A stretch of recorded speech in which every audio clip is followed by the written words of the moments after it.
counting you down to kickoff. This is College Football Saturday with Alex Kirry, Christian Esparza, and Alex Napoles on 97.5, the KSL Sports Zone.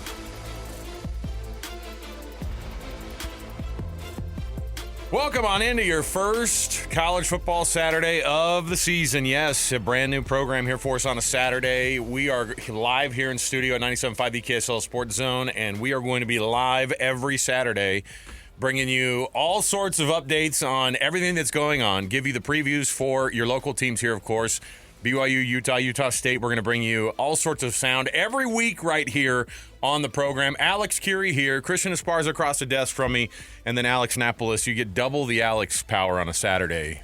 Fellas, you excited about this or what? I told Christian that we need to figure out a way to differentiate the Alexes because there's two of us now. Yeah, a lot of Alex. And that's just a lot of Alex. It's just too many Alexes. Look, I'm not opposed to nicknames. Let's keep it above board on a Saturday. Let's make sure that we keep it HR friendly. I'm all for it. Guess what we have up on the TV screen here in studio? An actual college football game. Not just that. They're in Ireland. They have the Iowa State and Kansas State purple, red, gold, everything being representative, of course, but the big color is green in Ireland, which, of course, the grass there on the football pitch is exciting. This is Big 12 football and your very first Saturday, your week 0 edition of this one. And so we are all season long going to be bringing you this program and previewing for you all day long every matchup that we have across the entire country. But, of course, we're going to be focusing on all the big ones here locally. Guys, this is in terms of college football seasons and the ones that have mattered, every year we try to convince ourselves that, oh, no, this year is going to be huge. But we've never seen the college football playoff at this level of intensity. We've never seen the Big 12 with a couple of teams now with a year at least under their belt. Utah, of course, their second year in the Big 12, hoping to improve off of last year.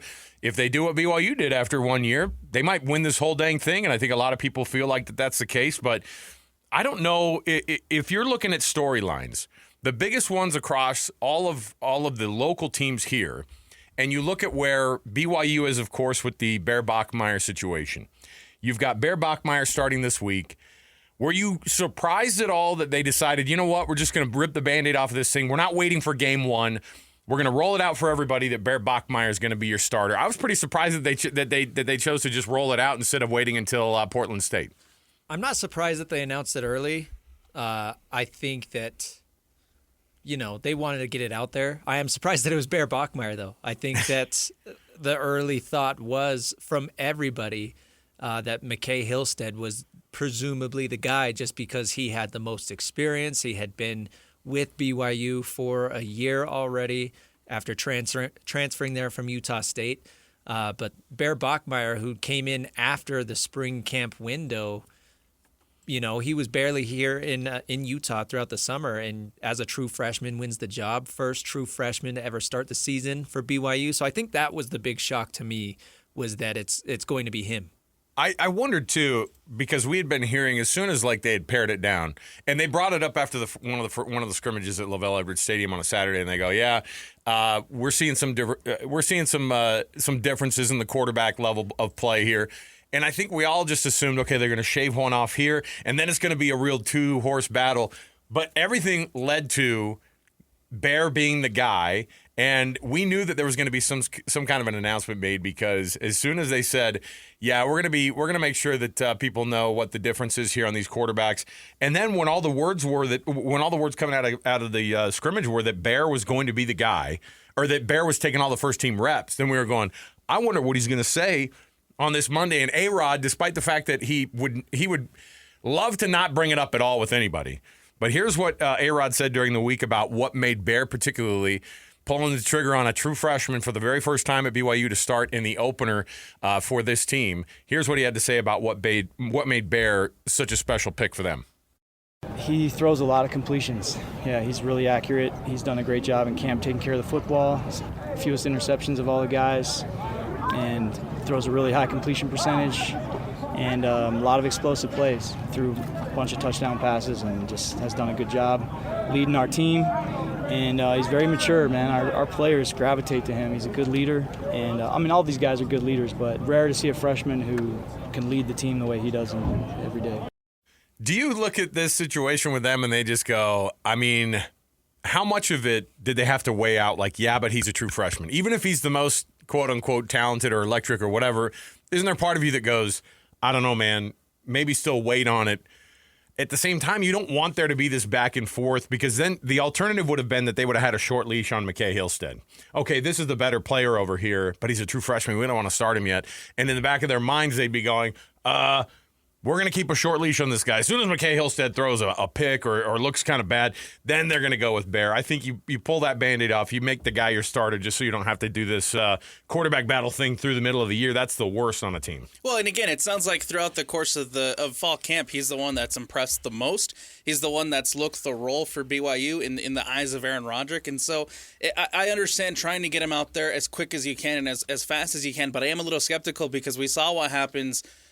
We saw what could happen with the true freshman last season with Utah. And again, I hate to make that comparison, but the story is there. Isaac Wilson last year struggled. Now Bear Bachmeier will be the starter for BYU as a true freshman. And so I understand the skepticism, but I do think that Bear Bachmeier does a good job of carrying himself.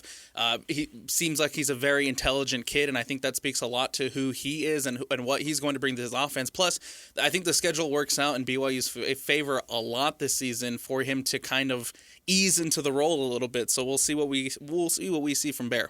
What's interesting too is that people do make the comparisons and they go, "Don't break him like you broke Isaac Wilson." I just think it's a totally different deal. Like, obviously, Isaac Wilson went in before they wanted him to be the guy. They had to make him the guy. I think, which adds an insane amount of pressure, but it also means that a guy's not ready. So you're half baked, kind of coming into that situation. The mental part of it is the thing that I think is. Just give this guy some success. Beating Portland State is like the bare minimum, but it's not just that. Bear. It's. Hey, do you see what we did there? There's going to be a lot of these foot puns in here. I already hate it. I hate you guys for bringing up. But every time there's going to be a Bear or Bear Essentials or come on, there's got to be something out there. Get this kid an NIL deal. Come on. Yeah. There are all sorts of situations where when we watch what can happen with a true freshman, you assume the worst, or what do we do? Well, Johnny Manziel won the Heisman. Yeah, or Trevor Lawrence won the national championship his true freshman year. Johnny Manziel at least was I think a redshirt freshman, but the thing is that the guy comes in. And Trevor Lawrence goes, well, you're either going to win the Heisman or a national championship, or you're going to throw 5 picks on your first game, and you're going to look like garbage, and then we're going to have to get you into the sports psychologist to make your brain right. And I think it's something actually a little bit more in between and a little bit more vanilla. This is a guy who, can he be an exceptional quarterback for BYU? Sure. Is it right out of the gates?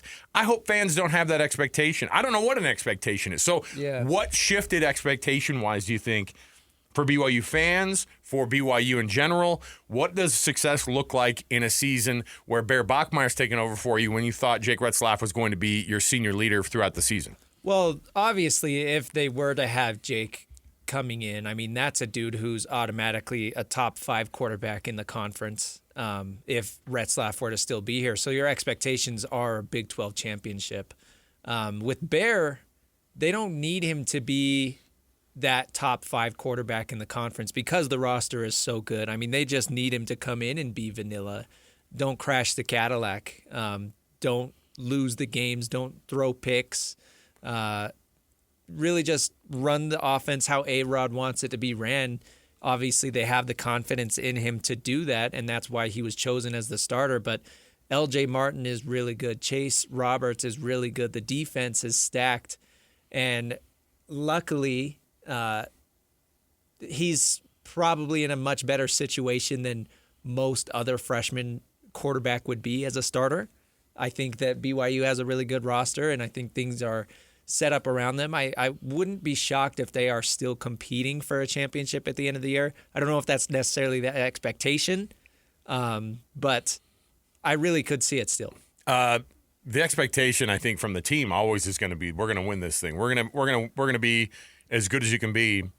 But I wonder if if fans' unreasonable expectations are there, if people look and they go, no, they're supposed to still win 10, 11 games, I don't know if they can or can't. I mean, the reality is that the number one question that people ask me, I'm at the Davis game last night, and I think Davis ended up winning that game. I left early. What happened? Did you guys see? No. That was the worst. I watched the overtime in my car. My kids were so mad at me. We left early, and then it went to overtime, and Fremont ended up winning. They were down 2 touchdowns with 2.5 minutes left, and I was like, we're good. Let's go home. Terrible parenting. Awful job by me. But here's the reality of where we are with I think Bear Bachmeier, and this happens with anybody who's coming in. We have this weird level that we think that they're supposed to be at. I mean, everybody's already making Devin Dampier, a top quarterback in the Big 12, or they forget about him entirely. The reality is probably like you were saying, Christian. I love that idea of don't crash the Cadillac. In Utah's case, they have an expectation. And it's the bare minimum is just score a few more points than the other team because the defense is going to take care of business. And Devin Dampier, people are going, this guy's going to be all world already. With Bear Bachmeier, people are going, well, he might be all world, but maybe give him maybe wait a little bit. And Portland State is going to give you an unreasonable idea of what this guy should or shouldn't do. Yeah, he's going to come in and probably light them up, right? But don't expect that across a whole 12-game slate. But even if he doesn't. Even if he does, and I don't even know if he's going to light anybody up. I have no clue because I think they're going to hand the ball off a ton. They're going to figure out what they can do to push some people around. At the very least, you'll have these quarterback, or you'll have an offensive line who's going to be way better than the team across from them. So the real test is going to be when they get into Big 12 play, and everybody's going to look around at him and go, "You better start, growing up real quick." And I think that there are some people who mentally are there. I want to bring up Jackson Dart from a true freshman standpoint in terms of a pro, right? First year as a rookie. It's preseason football. It makes no dent in anything. But that's the level of talent that he's playing against is, as a whole, the best that he's ever looked at, right? Even these backups in the NFL preseason games, and half of those guys, maybe they don't make the roster. It doesn't matter. This guy comes in there, and there's a totally different thing between the 2 years. Compared to that's not me dissing on Isaac Wilson saying he's not smart. What it is there's a mentality though. Think about what is going through a kid's mind, and some people they just absolutely gravitate toward that challenge.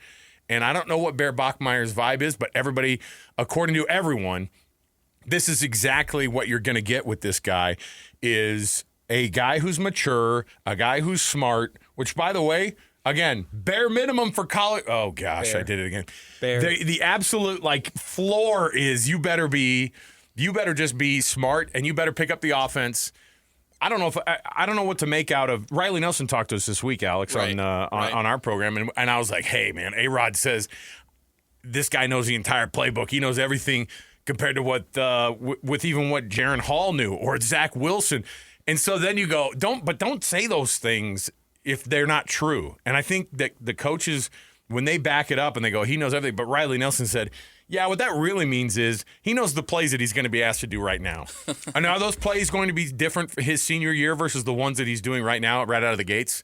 Absolutely. What are you going to ask the guy to do? I think we in our heads have this guy who's an encyclopedia of football knowledge. The plays just pop up and it's like Minority Report. He's seeing it all live in person. But I don't think that's the case. I just hope that BYU fans can back off of the expectations a little bit because you don't know what you're going to get probably until about the third conference game. You'll have an idea of what this guy actually is and becomes, and he can progress throughout the year. And the anticipation is you have all these weapons. You hope that they don't get wasted, but that's the way college football happens. And if it were Jake Retzlaff getting hurt and Bear Bachmeier coming in, you could have also expected that too. If you're a football fan, this is how it works. Ask Utah fans.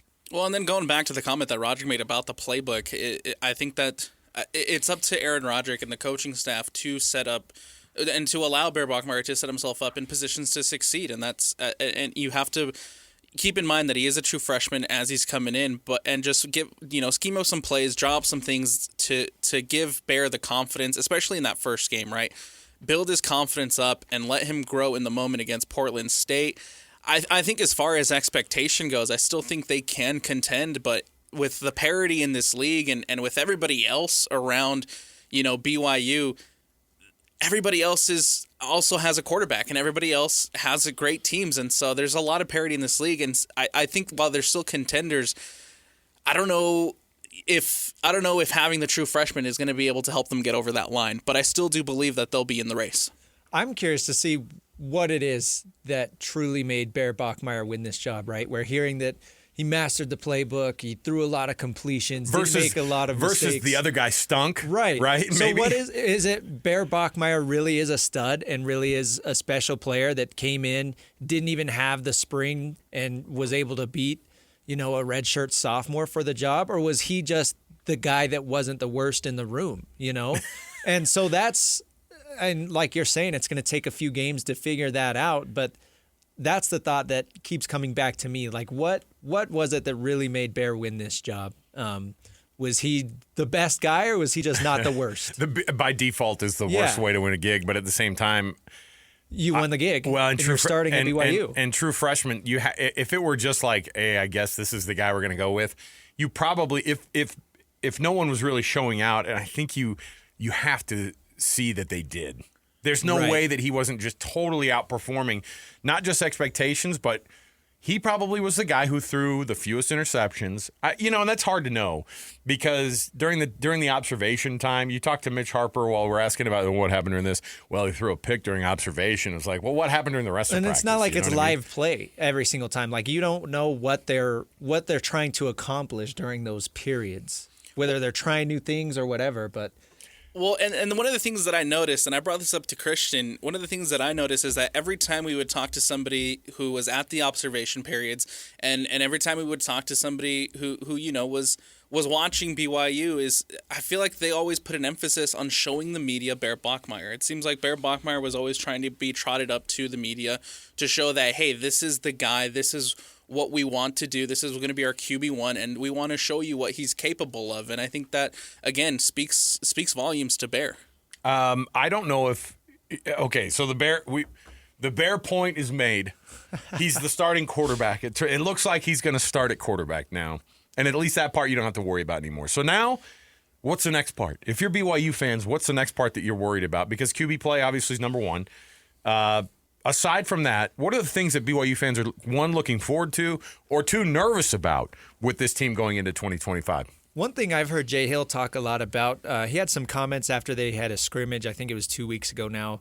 Sounds like the pass rush has really improved from last year, which is great news because they had some guys, right? Tyler Batty was awesome along that defensive line. Never last converted year. it into sacks, though, really. But the sack number was low. I think they were towards the bottom of the second Big 12. Second worst in the league with the number one defense, but second worst on sacks. And that's been a problem the last 2 or 3 years. So it sounds like, and of course, everybody's great during camp, but it sounds like the pass rush should be a real threat this year to really rack up some sacks. I think part of that is that the thing that they've done differently this year is they're shifting around Jack Kelly to make sure that they can, and I think Isaiah Glasgow will be in that same conversation, but I think that they're really going to take advantage of and shift the defense around. You've heard talk about that 3-5-5 setup that they could, or the 3-5-3 setup that they can go to, and you have those outside backers who end up just being that extra pass rush.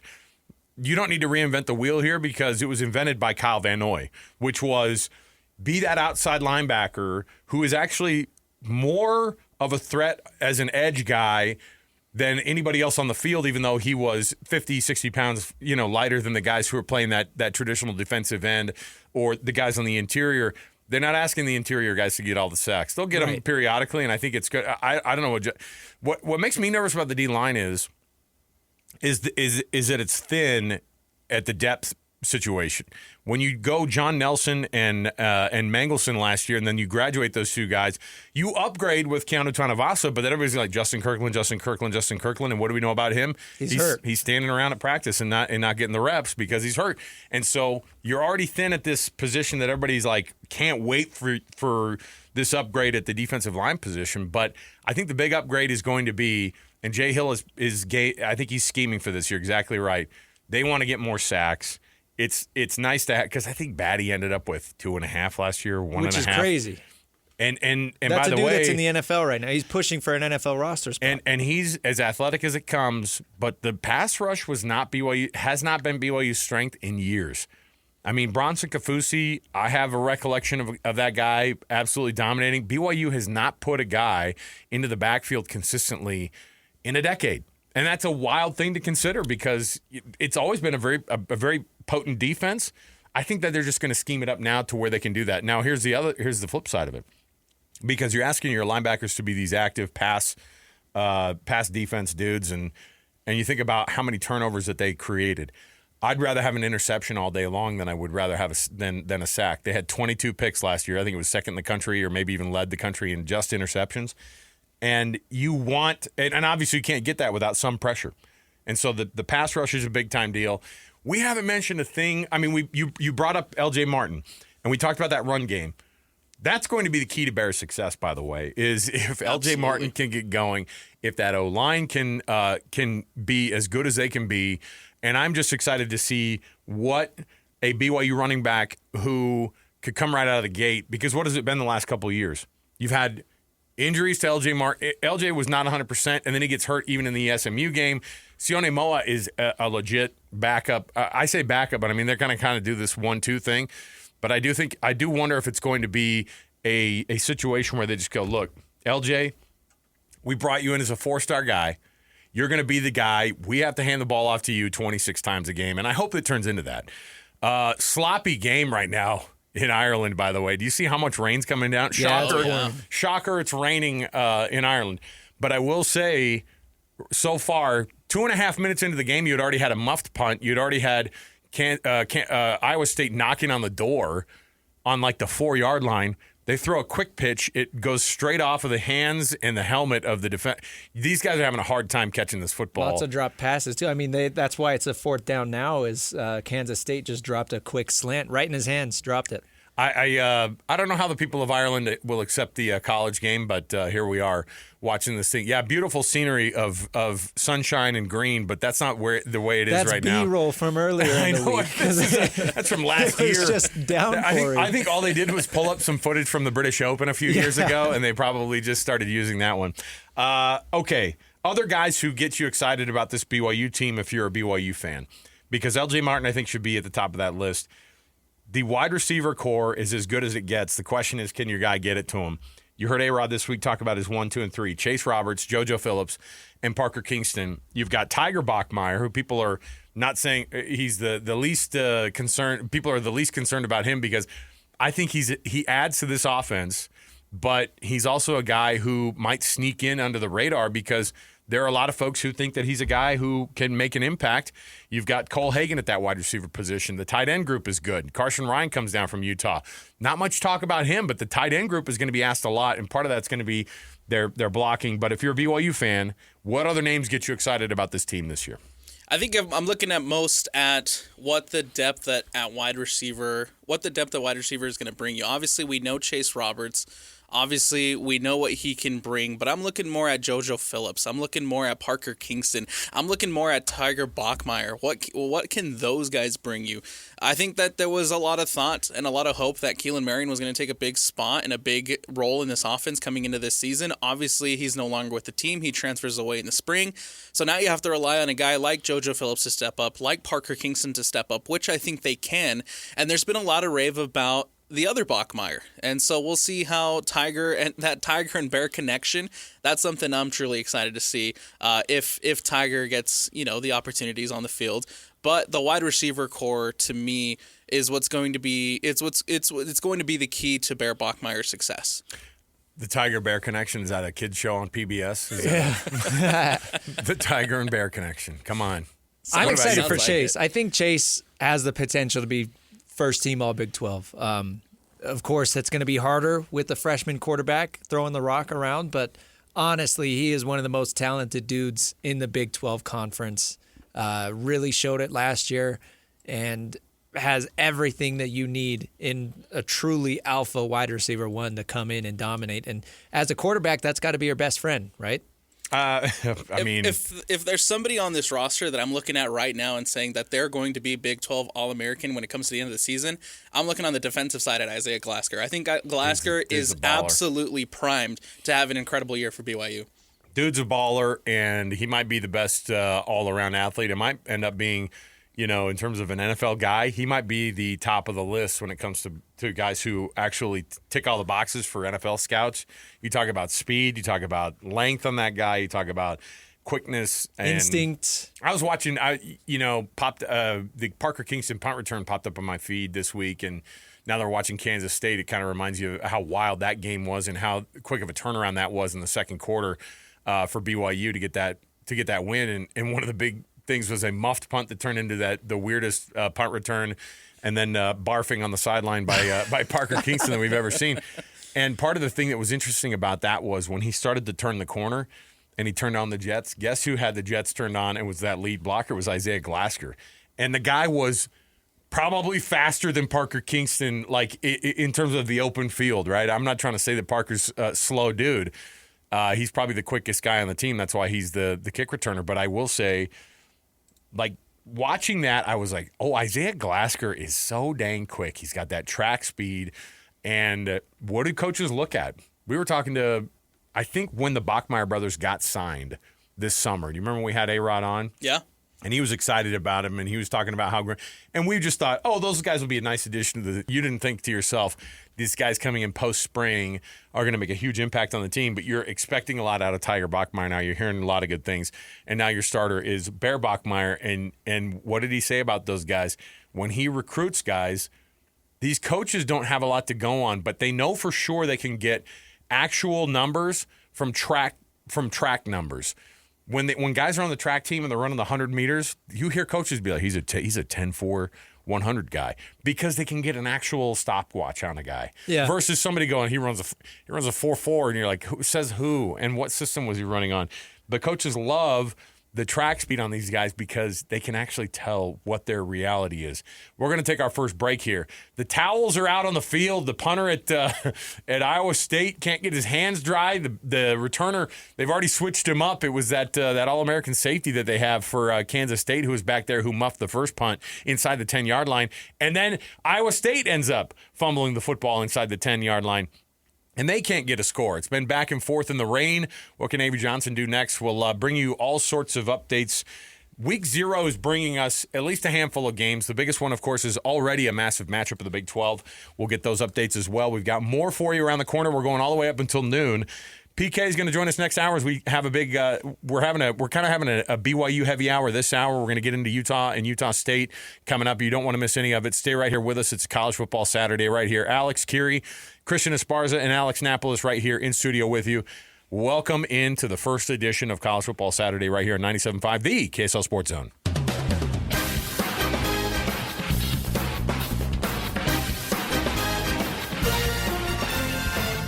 This is College Football Saturday on 97.5, the KSL Sports Zone.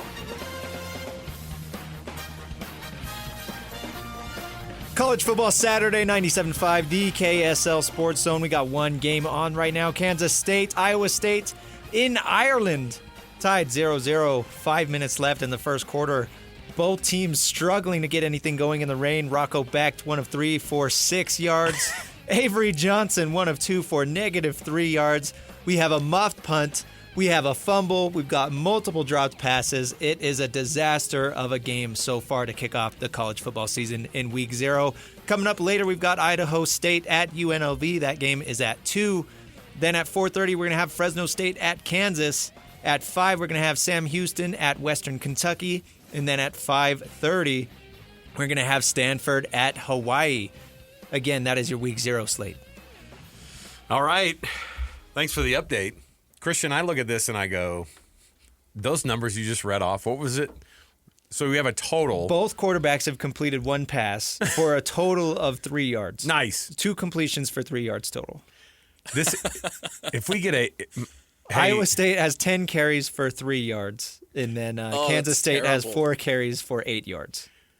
You guys, what is Ireland going to think about us? when we bring over a couple teams and no one can put the freaking ball in the end zone and every kid's dropping all this, you got to represent better. I know it's raining over there, but They're saying, where's the NFL? The NFL has done good there. Oh yeah, but they showed the pregame of these guys, and they showed one of the sets of cleats that the guy had, and they have like the old school like 1.5-inch cleat on these guys, and then they showed the equipment on the sideline for Iowa State, and they have just a full box of extra cleats. So they're already getting the shoe changes, the wardrobe malfunctions as they go here.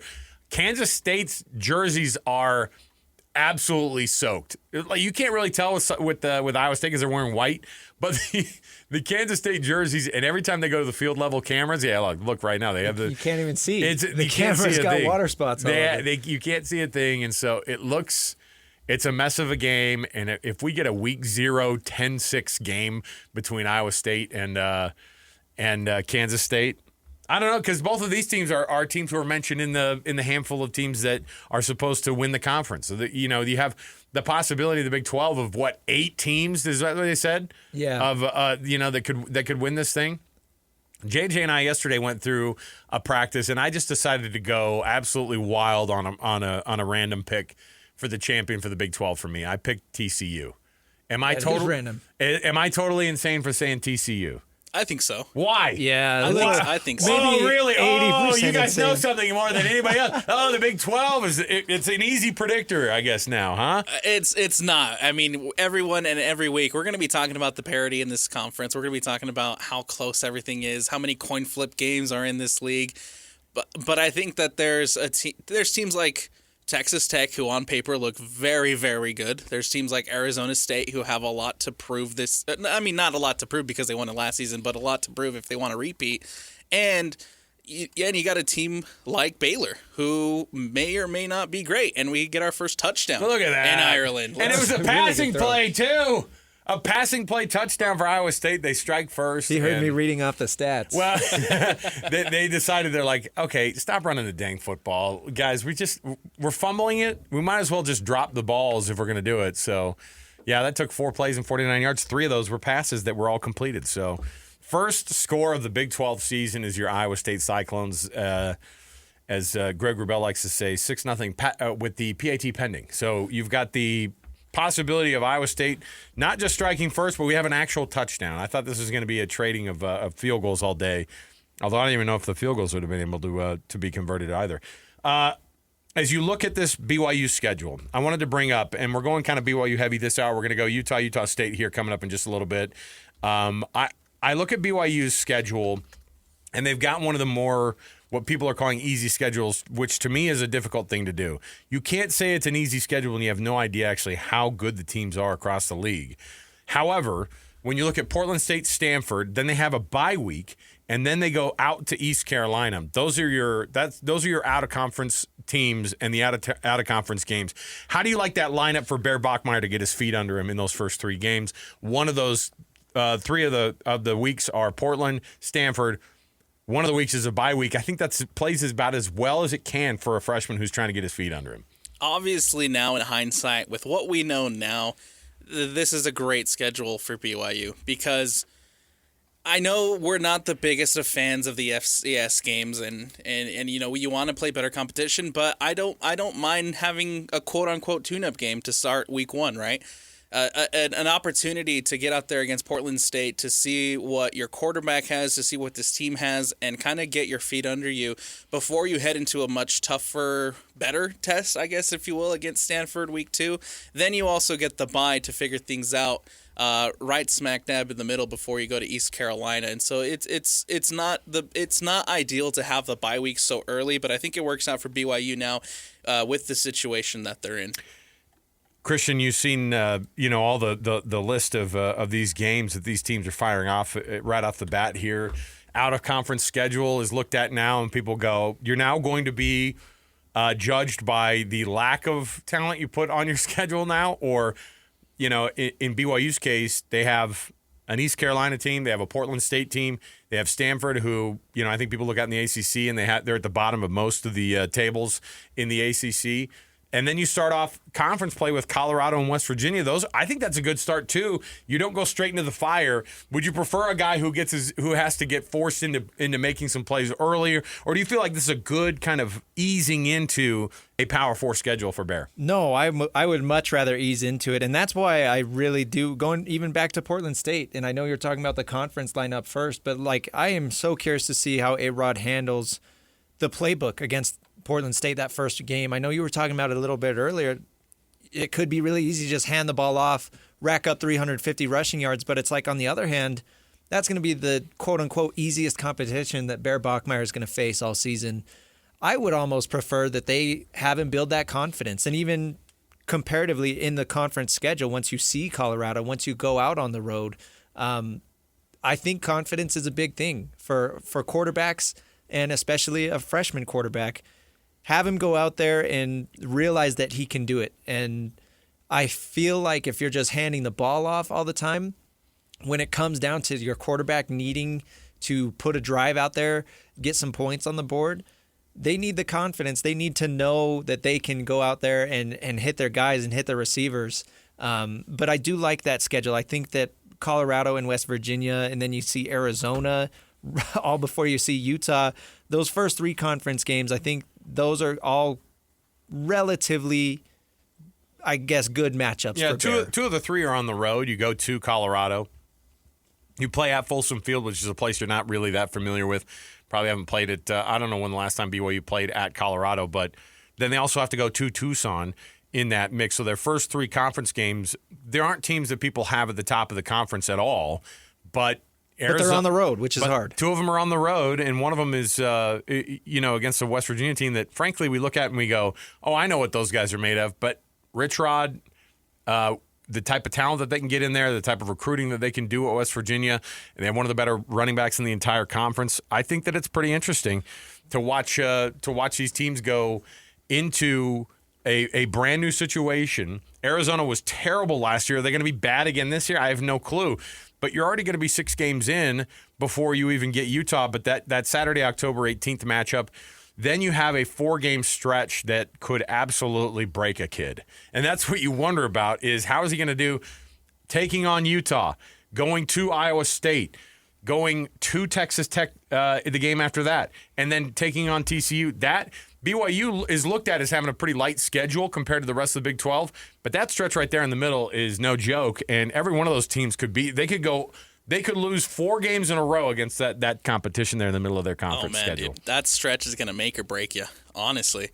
If BYU have the aspirations and if BYU want to make it to the Big 12 championship game, you got to pick up as many wins as possible, obviously, in that stretch, right? You at home against Utah, on the road at Iowa State, on the road at Texas Tech, and then you come back at home to TCU. Those are all contenders. Those are all people that, of the 8 or 9 teams in the Big 12 that everybody is picking to win this conference, you have 4 of them back to back to back to back.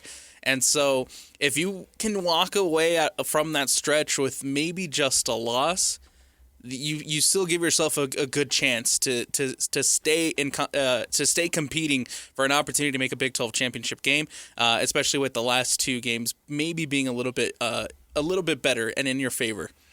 If you look at a team like this, if you look at the way that things are set up, and people are expecting you, what's the reality of a win total? Do you think for BYU this year? I don't know where Vegas has them, but I think I think the way that fans looked at it was you could win 10 games this year, but that was with Jake Retzlaff. And then I think people generally lop off a couple of games and say, I think it's an 8, maybe 9-win team. Is there a possibility that BYU falls really off and has a type of a season that they had their first year in the Big 12? Is that a possibility, or do you look at it and go, no, this team has too much talent, and they're going to be able to get through this thing? Looking at that Utah, Iowa State, Texas Tech, TCU stretch, that is so brutal. I would be shocked if they came out 2-2 from that stretch alone. If you're gonna be an 8 or 9 win team, you have to at least go 2-2. So I think their max wins, with what we know now, with the freshman at quarterback, not really knowing anything about Bear, I would say that 9 wins is probably their absolute max. I would expect maybe around 8. But if all goes well and he really is a stud, really is a superstar, maybe 10, but that's like assuming you are healthy all year. That's assuming that Bear Bachmeier is truly outstanding as a freshman quarterback.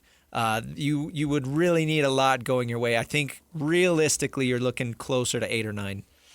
I'm going to go a little bit under Christian, and I'm going to say 7-8. Okay. I think 7-8 is what I'm looking at for BYU this season. Where do the 5 losses come?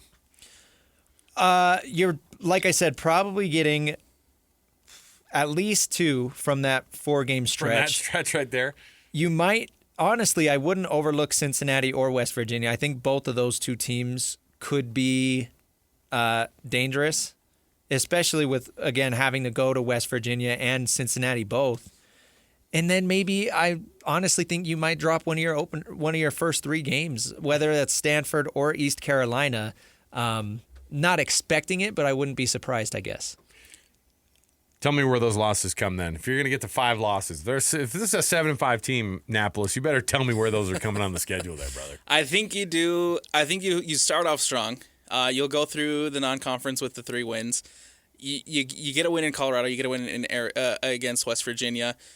I'm going to say you lose in Tucson. That's going to be the first loss for BYU. Yuck. You're going to go on the road to Tucson. You'll fall to Arizona. And then you'll come out of that stretch until I see more from this offense, right? Until I see this offense in action and get a gauge and get a feeling of where this BYU team is. I'm going to go 1 win in that stretch, Alex. I just got a text from JJ because he's like, this is a gross game. Now, Kansas State's pretty close to scoring here, but JJ just said, a week 0 game in the rain in Ireland? How could that go wrong? I'm like, I know. This is not exactly a fan favorite. We're not representing the game of football very well right now.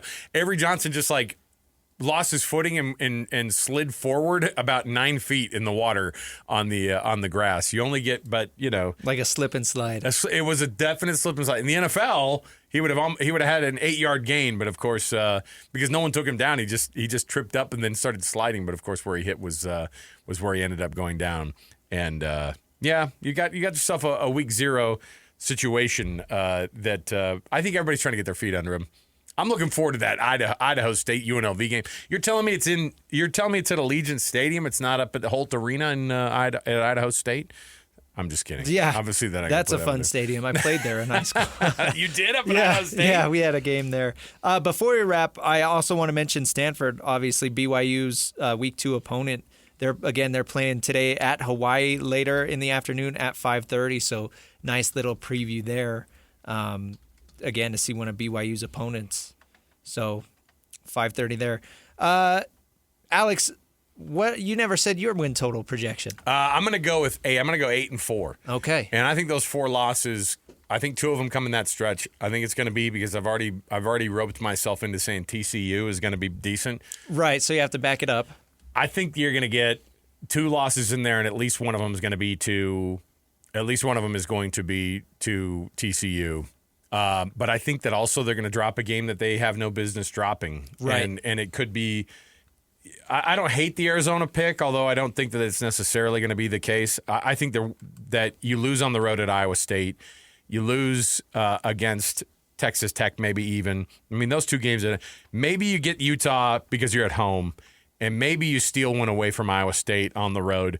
But I think that going to Texas Tech, even though it's coming off of a bye, I think that they go a loss against Utah, a loss against Iowa State, a loss against Texas Tech, and then I think a loss against TCU. I think they steal one of those decent games away from them, but they're going to lose a dumb one somewhere because they tend to do that. East Carolina, maybe. Oof. Just because it's their first road game, I honestly wouldn't count that out. You never know. They've gone there and lost. They've gone there and lost before. The last time they were there at Dowdy-Ficklen Stadium in Greenville, North Carolina, they lost that football game. It is hard playing on the East Coast. It really is. So we will see.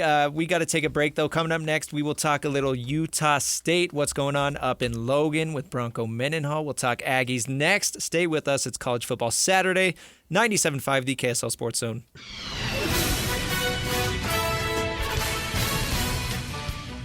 You're locked on to College Football Saturday on 97.5, the KSL Sports Zone. Welcome back to College Football Saturday here on 97.5, the KSL Sports Zone. Alex Kirry, Christian Esparza, Alex Napoles here with you as we get ready to dive into some Utah State talk. I feel like there's a lot of hype and a lot of confidence that Bronco Mendenhall can do some exciting things up in Logan, but what are we anticipating from the Utah State Aggies this season? I think out of local teams, they're the hardest to project because they've got 85, 86 new players. Out of, you mean your roster is 105 players, 85, 86 of those players are new from last year.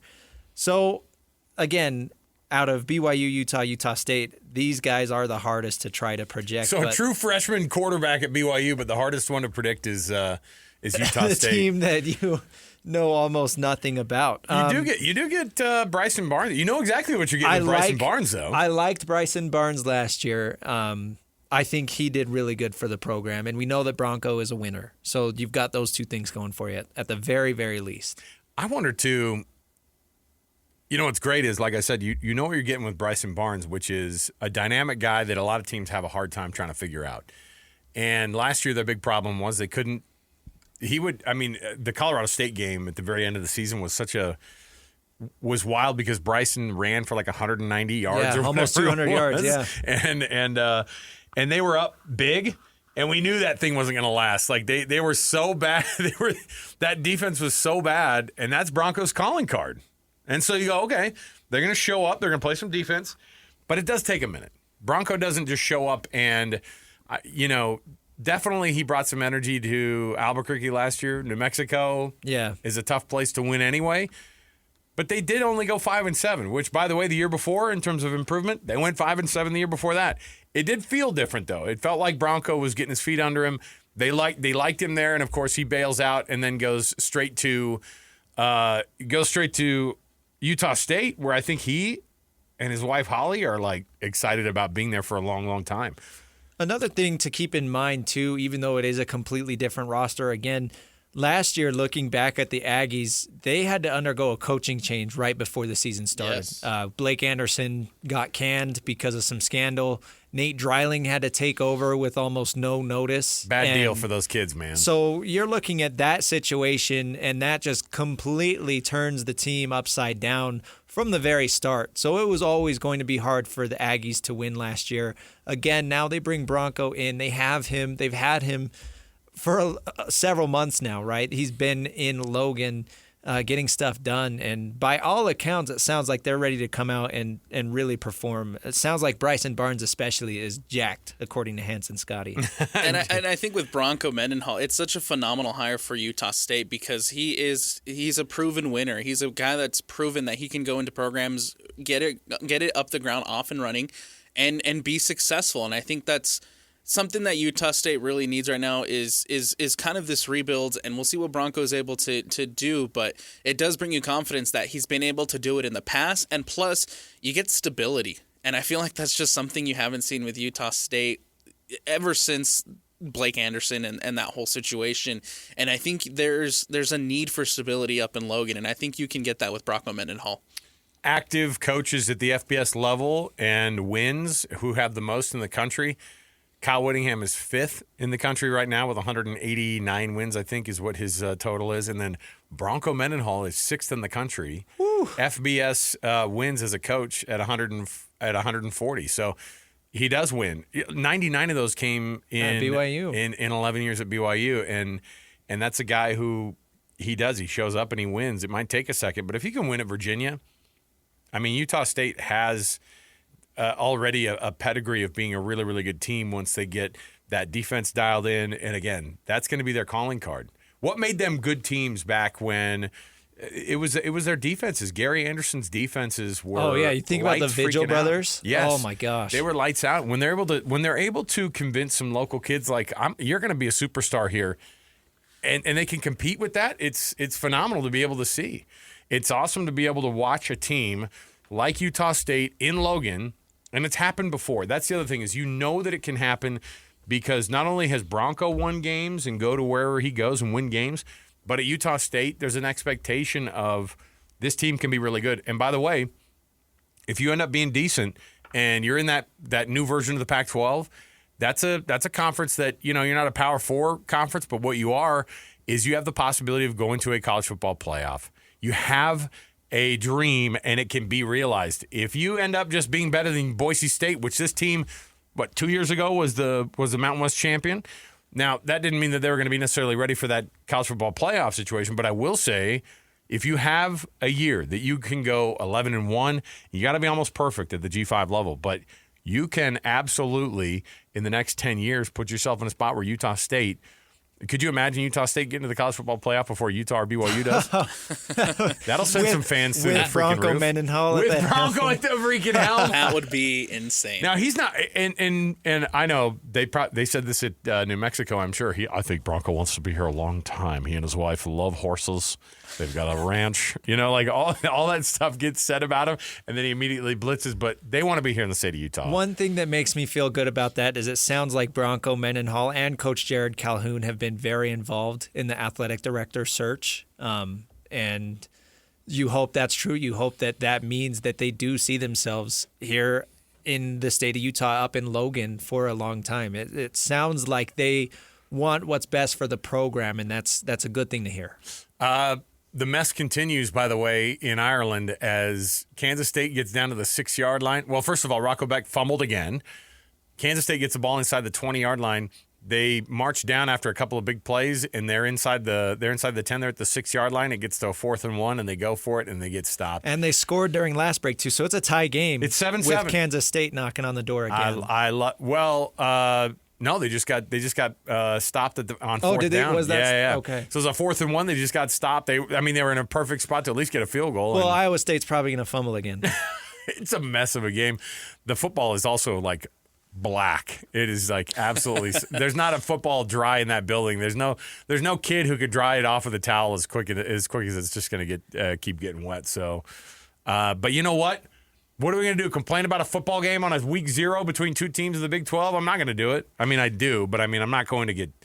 We have to count our football blessings, you guys. That's what we're supposed. That's what this show is for. We're supposed to be celebrating football, even on a week 0 edition of the program. We are celebrating. We're here. We're breaking it all down, man.